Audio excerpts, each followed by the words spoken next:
Berat perjuangan memperoleh kemerdekaan. Lebih berat lagi, ada bangsa lain berdandan kayak ulama, berdandan kayak syekh, yang tentu warga Indonesia yang muslim sangat menghormati orang yang dandanannya kayak ulama. Satu sisi melihat zahir dandanan kayak begitu, mereka harus menghormati, seperti Hadratus Syekh Mbah Hasyim Asy'ari.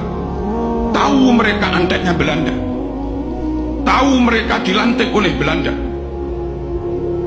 mereka di SK oleh Helmina, Ratu Belanda, bahkan di framing seakan-akan mereka keturunan Rasulullah SAW. Sungguh-sungguh semakin menyulitkan para pejuang.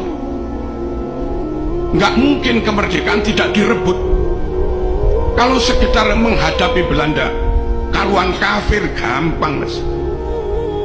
Ini kadang menghadapi bangsanya sendiri, atau menghadapi orang yang ngaku ulama, bahkan ngaku keturunan Rasulullah SAW, tapi mereka berkomplot dengan penjajah. Alhamdulillah, ulama kita Hadratus Syekh Mbah Hasyim Asy'ari tegas, musuh tetap musuh,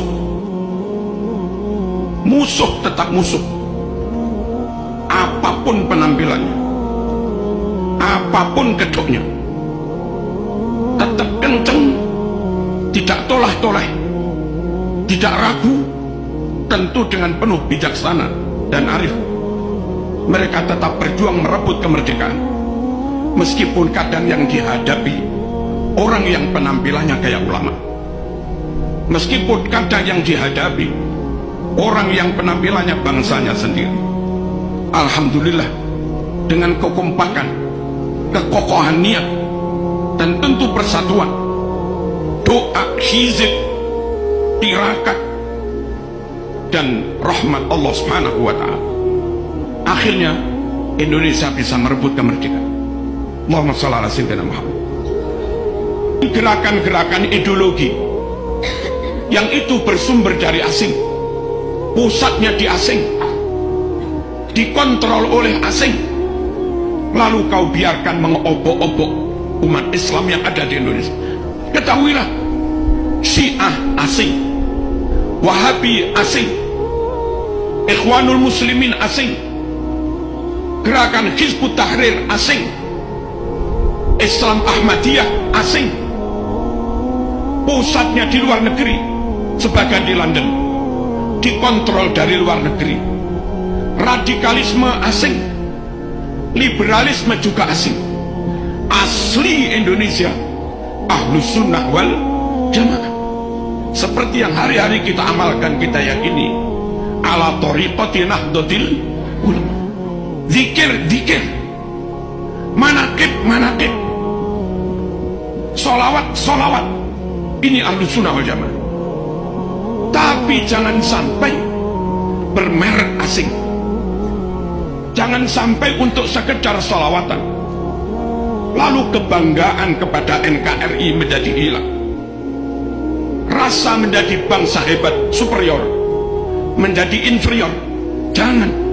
Orang dengan penampilan apapun, dengan baju apapun, dengan wajah kayak apapun, dengan suku etnis kayak apapun, asal mereka muslim, Ahlus Sunnah wal Jamaah, ikut manakib, ikut haul, ikut sholawatan. Tapi kalau kita harus ikut-ikut mereka, harus ada di bawah mereka, harus dikontrol mereka, harus nyembah-nyembah kepada mereka.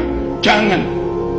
Ulama kita lebih alim, Ahlus Sunnah wal Jamaah kita lebih clear, fikih Syafi'i, akidah Asy'ari Maturidi, thariqah Imam Junaid al-Baghdadi, Abil Hasan Asy'adili, Syekh Abdul Qadir al-Jilani, Al-Imam al-Ghazali.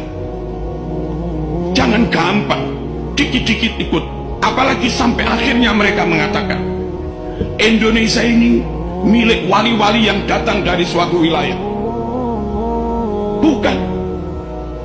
Mbah-mbah mereka bukan pejuang.